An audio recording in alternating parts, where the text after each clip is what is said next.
Refreshing Gracegate Worship.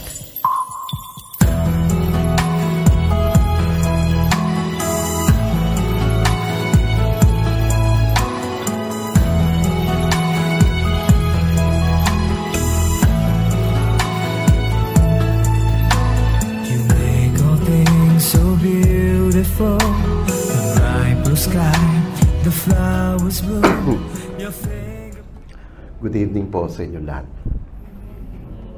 Para po sa hindi nakakakilala, ako po yung gwapong pastor sa San Miguel, Bulacan. Pastor Francis Mattison po. It's an honor and a privilege na bigyan ng pagkakataon po ang inyong lingkod through Pastoral Louie and Sisters and Kuya Marlo. Of course, kay Pastor Henry na maging kabahagi. Si Kuya Jess, di ko matawag na tatay dati, pero tawag ko sa kanya Kuya Jess. Noong nagte-train pa lang doon sa unang church, tapos nung lumipat. So that's how I've known him. Magkakasama pa sila ni Kuya noon.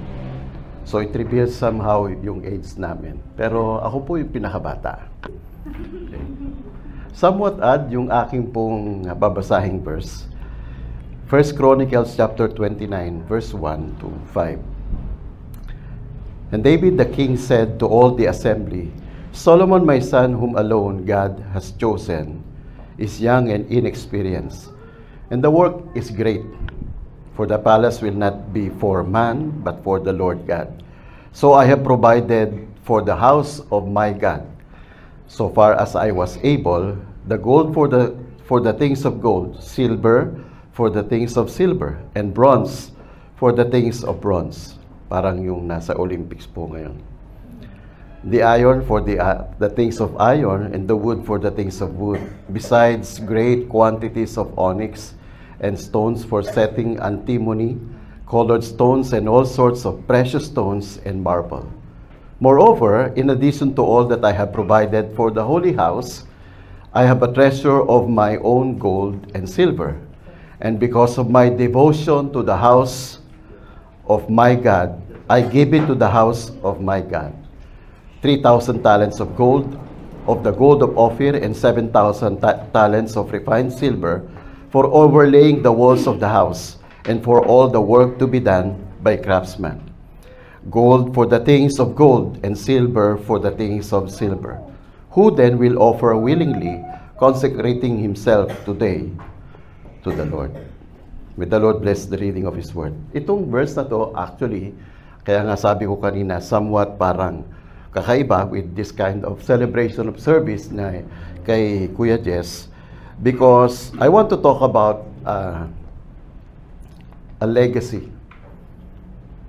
I believe si Kuya Jess ay nag-iwan ng legacy sa kanyang 4 na anak. Nauna si Nanay Conching. Someone had said, archaeologists, ang sabi po ng isang archaeologist, man is best described by what he leaves behind. I believe that can be applied sa generation natin ngayon. Kaya kung ano man yung ginagawa natin, it's not only for the house and lot, it's not only for the material things, pero everything that we do today ay susundan ng mga kumikilala sa atin.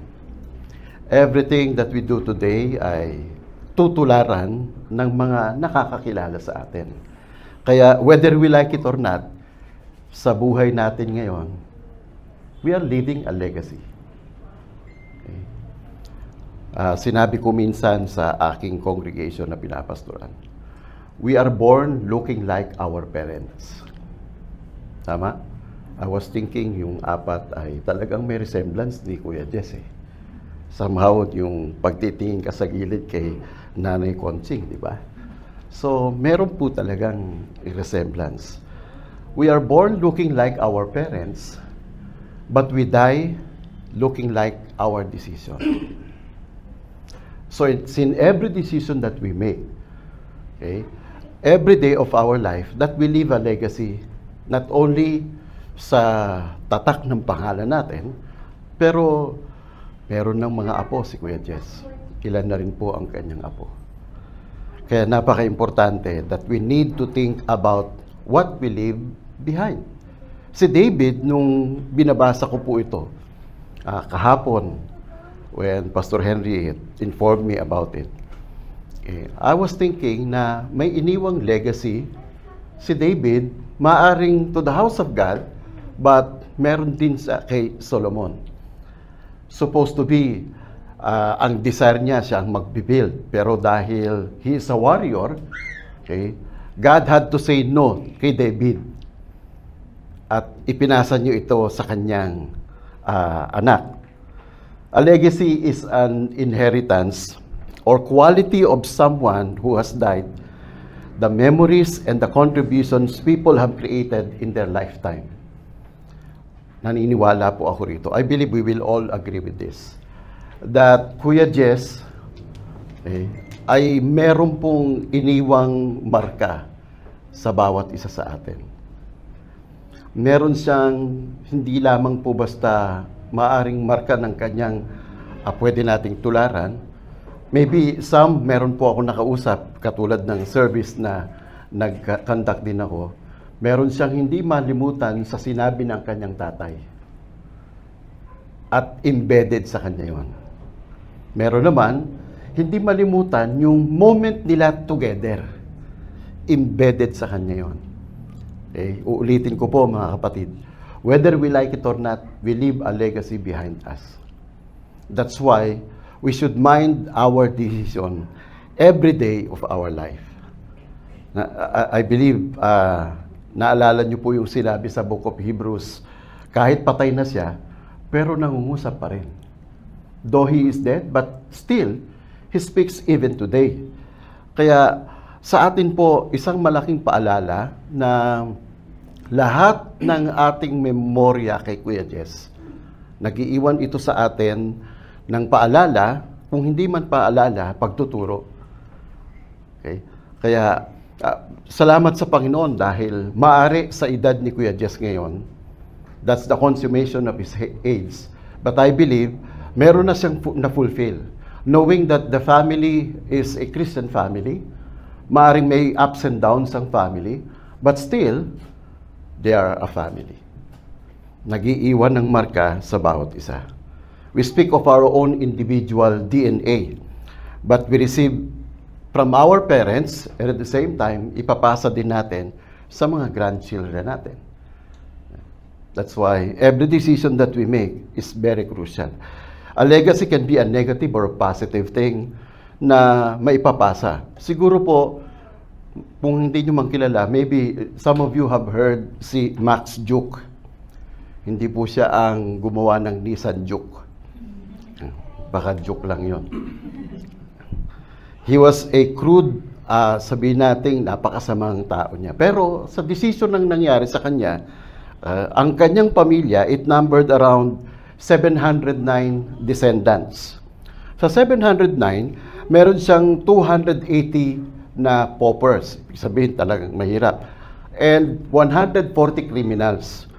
60 thieves, 6 murderers, 128 prostitutes, with 300 of them dying in an early life. Bakit? Max Juke made a decision na ang inclination ng kanyang decision is all about negative kind of living. Pero meron siyang kapitbahay. Ang pangalan nito, si Jonathan Edwards. Si Jonathan Edwards, the famous preacher, left behind 1,394 family members. Look at this.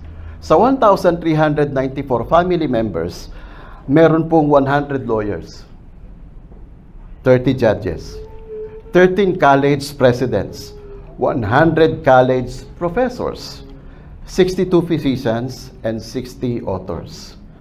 What's the point between Max Juke and Jonathan Edwards? It will all boils down to their decision making. Uulitin ko mga kapatid. We are born like our parents. But we die looking like our decisions.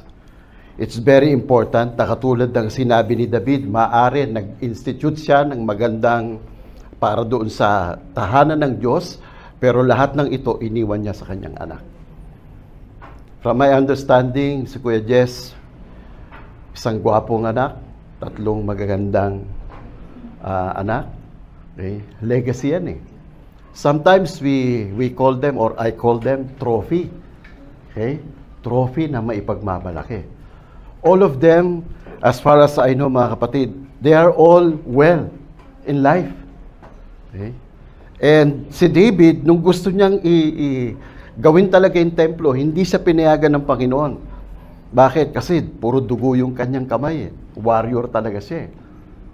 Okay? Nag-iwan siya ng legacy sa pamamagitan ng kanyang anak. Our lives are shaped by the legacy of others.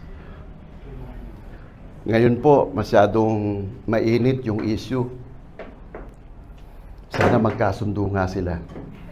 Si Carlo Yulo at ang kanyang nanay. Ano ho? Yung tatay medyo tahimik. Pero siyempre, alam nyo po, kaming mga lalaki, amen, bagamat kami po ay tahimik, pero nasa loob ang ulo. Right? Pero ino-overcome ito sa pamamagitan po ng tamang pag-iisip.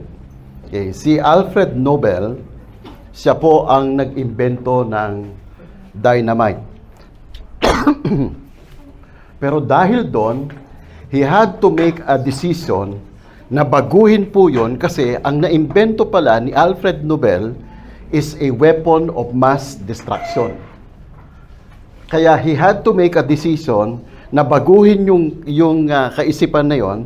And in later years, mga kapatid, nag-establish si Alfred Nobel, ang tawag dito, Nobel Peace Prize. Bakit? He wanted to recognize the world peacemakers.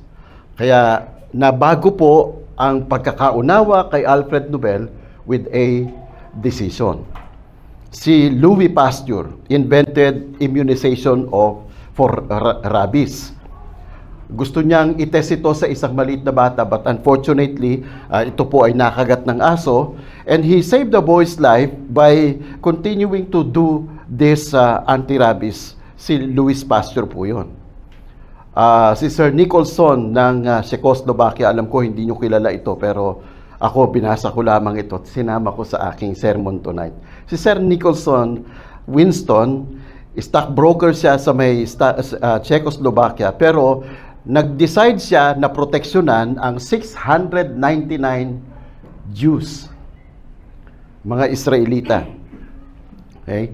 At sa decision niya na yon, he was able to save not only 699 Jews, but with his decision to finance and to help all the Israelites during that time, he was able to help 7,000 offspring.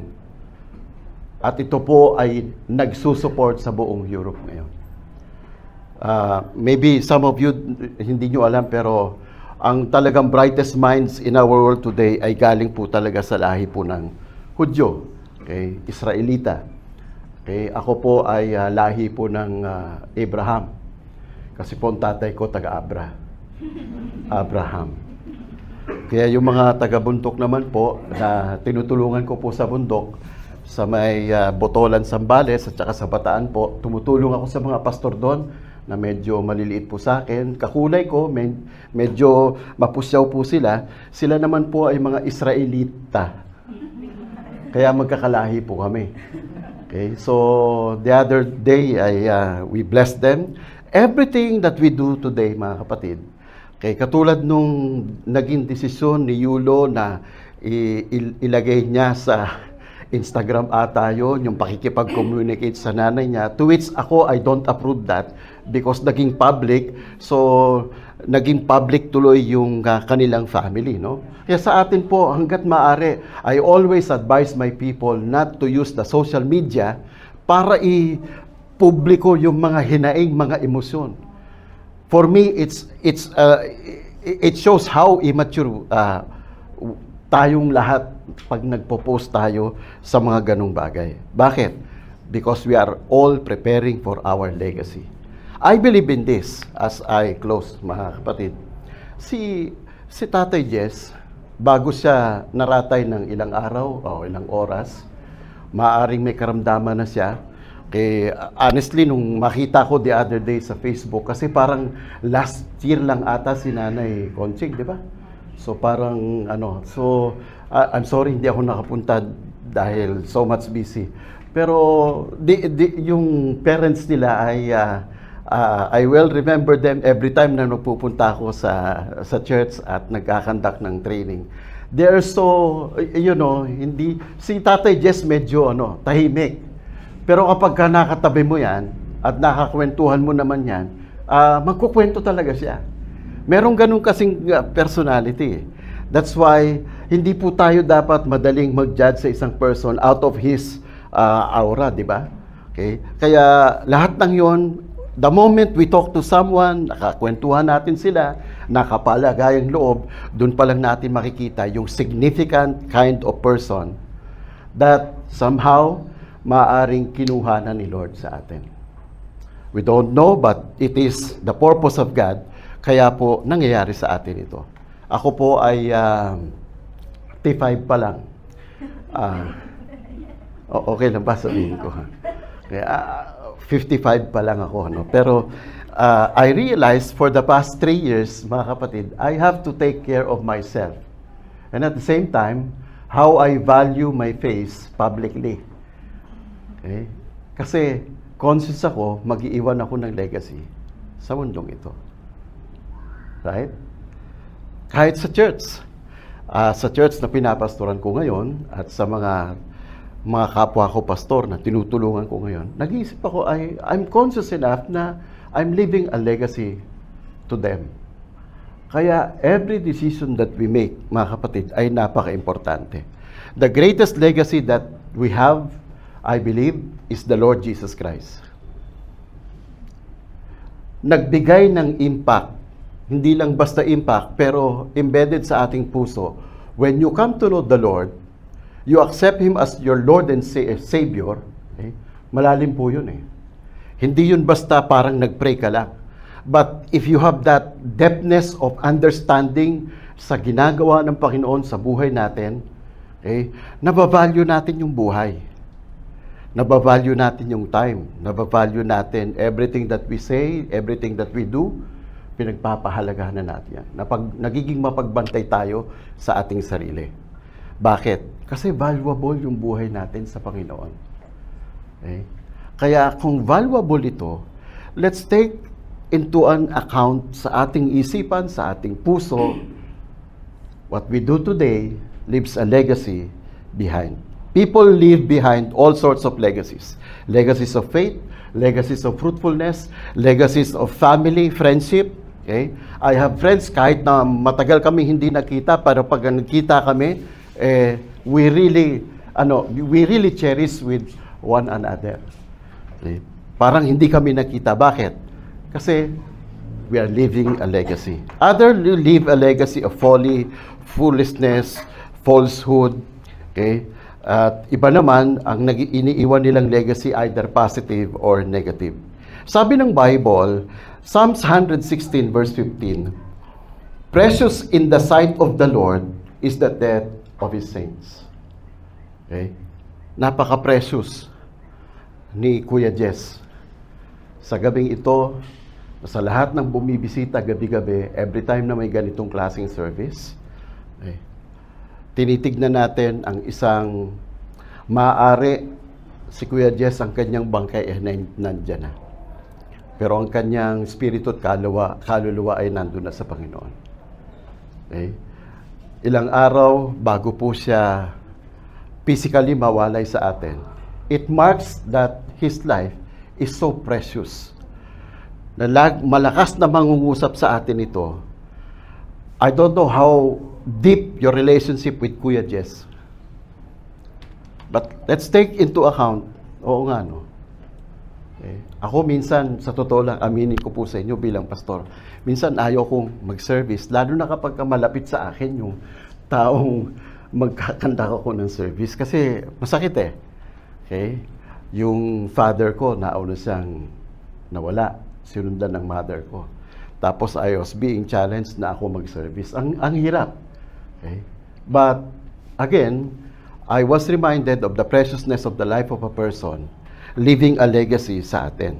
God promises a lasting legacy for those who entrust their lives to Him and commit their ways to Him.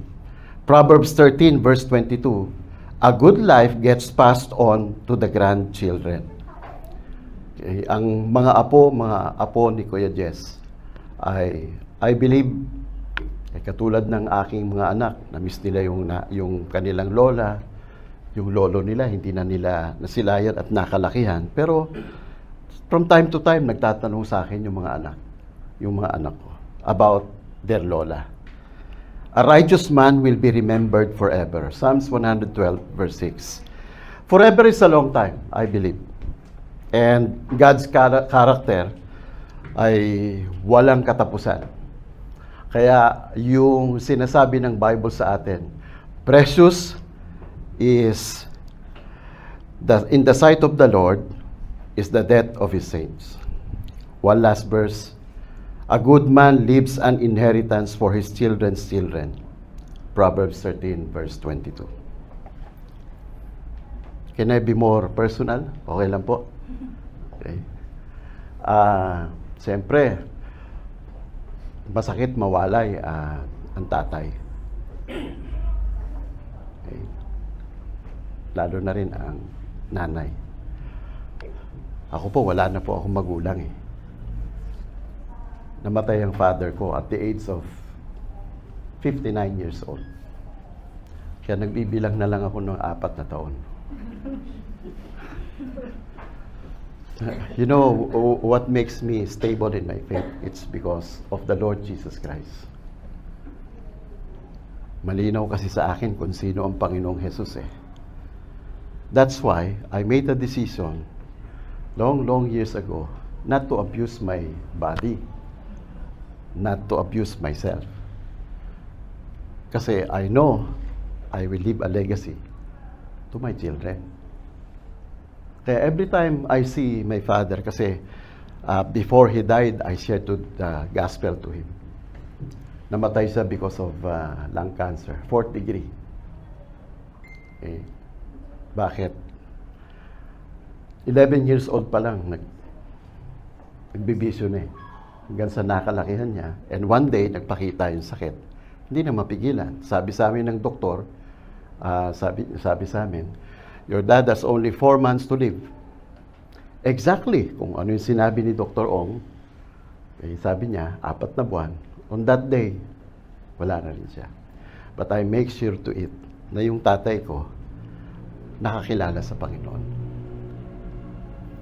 Kasi kung maaring meron siya mga aral na iniwan sa amin, disiplinaryan ng tatay ko eh. Tahimik siya, pero grabe magalit.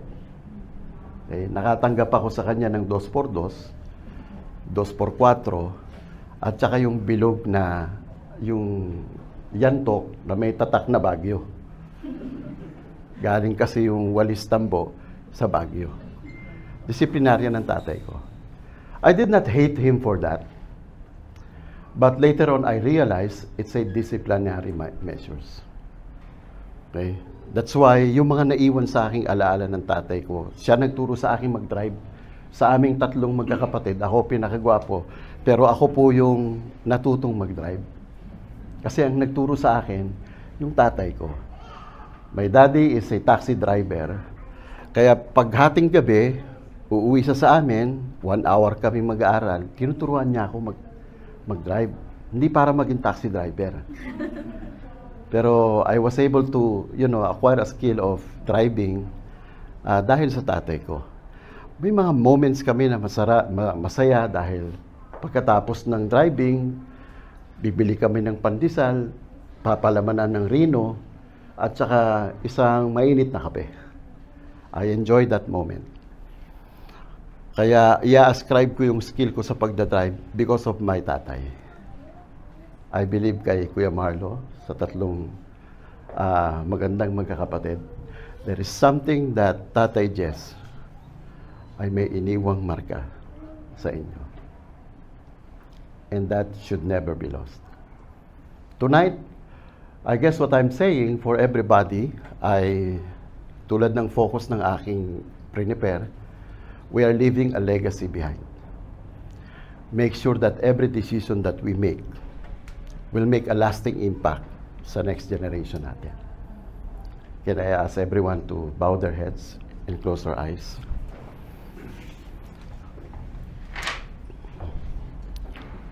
I want you to take a moment to really think about your life.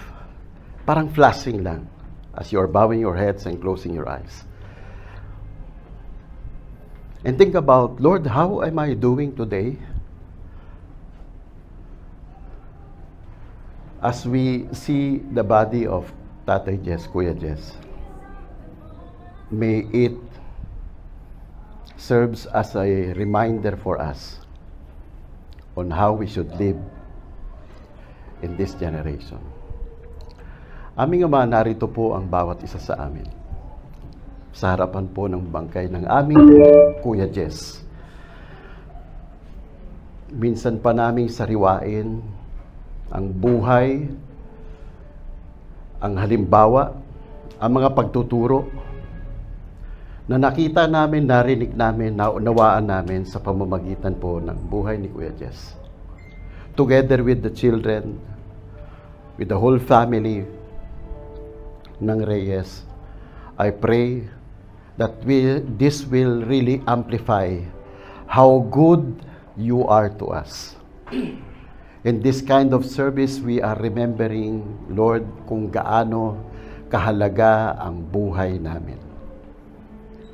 Tonight, Lord, we are making a decision personally na minsan pa naming pagpahalagahan ang aming buhay, ang aming katawan, ang aming kalusugan, pagpahalagahan ng kinabukasan, pagpahalagahan ng bawat oras, at higit sa lahat, pagpahalagahan ang aming relasyon sa iyo. Batid niyo po, Panginoon, sa aming kalagitnaan, ang nais pang kumapit sa iyo ng todo. Nais pang manampalataya, na sa mga halimbawang iniwan sa amin ng aming mahal sa buhay si Kuya Jess,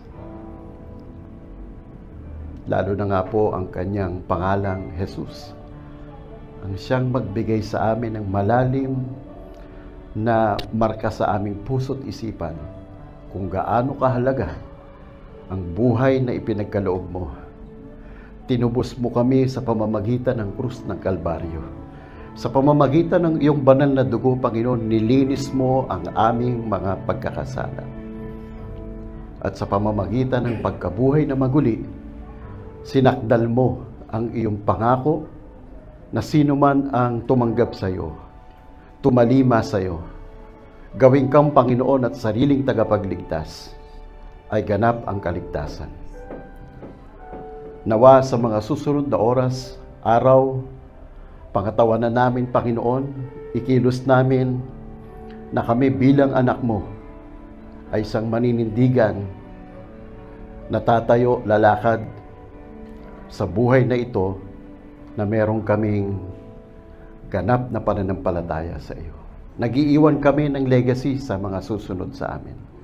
Kaya hinihiling ko po ang bawat isa sa aming kalagitnaan, mas lalo po kaming malalim na magkaroon ng awareness sa mga bagay na ito. Pagpalain niyo po ang bawat isa. Itinataas ko po sa inyo ang buong Reyes family. Lord, that you will continue to bless them with a peace that passes all understanding.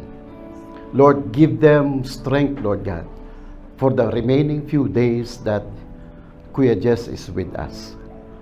Lord, even for the provision of their needs, for everything, para po sa celebration na ito, continue to bless them, O God. And Lord, may they become one even more. Si Kuya Marlo, si Ate Louie, si Victoria, si Faye, and the family members, Lord God, continue to bless them. Lord, we ascribe to you the glory and honor. Ikaw lamang po, Panginoon, ang may akda ng buhay. Ikaw lamang po ang siyang aming itataas, sapagkat ikaw ang aming Panginoong Diyos. Lahat ng ito'y dalangin namin sa tanging pangalan ni Jesus. Amen. Refreshing Gracegate Worship.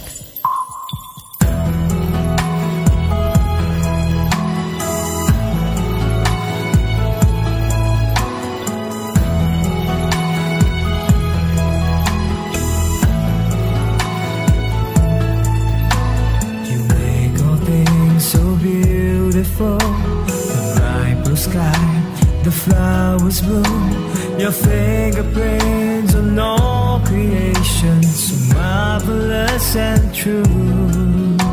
You're faithful and compassionate, slow to anger, rich in love. You paid the price so I can stand to worship you alone. I want to hear your voice again, gently calling out my name. Like the rainbow that comes after rain, shows a covenant you've made. Jesus, my all, my Lord and King, I give my life, my everything.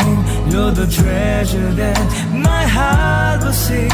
You're the reason that I live. Jesus, my all, you make everything beautiful in His timing. You're the one who makes my life complete.